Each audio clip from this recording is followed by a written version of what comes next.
निवेदनाची पोच देण्यास साखळे ग्रामपंचायतचा नकार। साखळे ग्रामस्थ व युवा सेनेचे ग्रामपंचायत समोर उपोषण।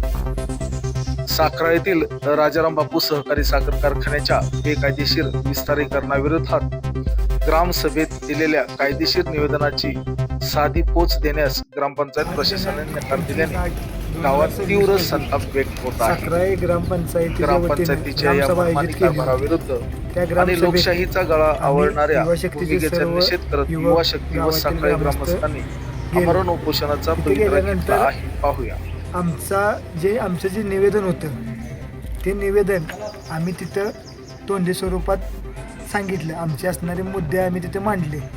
हे मांडले असताना आम्हाला त्यांनी सांगितले की तुमचं जे बोलणं आहे ते आम्हाला लेखी स्वरूपात द्या, तर त्याचं आम्ही तुम्हाला लेखी उत्तर देतो।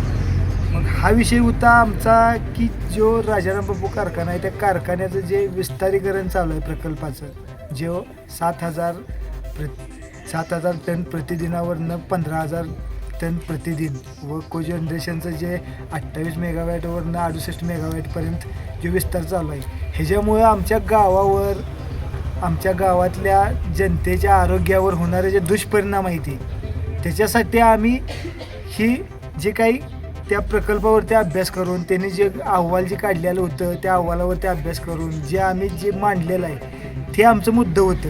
ते आता तुम्ही बघू शकताय की आमचं असणारं मुद्दं, त्याचं आम्ही निवेदन ग्रामपंचायतीला दिलं। ग्रामपंचायतीने ते निवेदन आमच्याकडून स्वीकारलं लेखी स्वरूपात। आम्हाला पोच देतो म्हणून सांगितलं ग्रामसभा संपल्यानंतर। ग्रामसभा संपल्यानंतर आम्ही ज्यावेळेस निवेदनाची पोच मागत होतो त्यावेळेस आम्हाला अर्वाच्य भाषेत बोलणं केलं, अरे बोलणं की आम्ही देत नाही, जावा काय करायचं करा, आम्हाला तो अधिकार नाही, कोणाकडे घ्या तिकडे घ्या।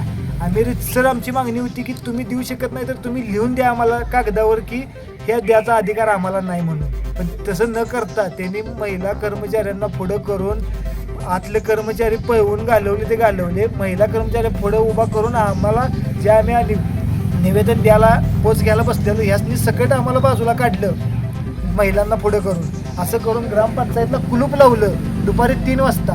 तुम्ही बघू शकताय 3 वाजता कुलूप लावलं आणि इथून कर्मचारी पळवून घालवलं आणि जाताना दंगा करत म्हणत गेली ती की ठेवत नाही, सोडत नाही, असं करणार तसं करणार, कोण देतंय कुठनं मिळतंय बघतो, आम्हाला निवेदनच पोचलं नाही। आमच्याकडे निवेदन दिलेले फोटो आहेत जे सरपंच उपसरपंच यांनी निवेदन स्वीकारलेलं आणि आता असली भाषा करून आमच्या जीवाला धोका आहे। इथंपर्यंत ही वेळ आलेली आहे। त्यासाठी आम्ही या ग्रामपंचायतीच्या निर्णयाच्या निषेधात इथं उपोषणाला बसलो।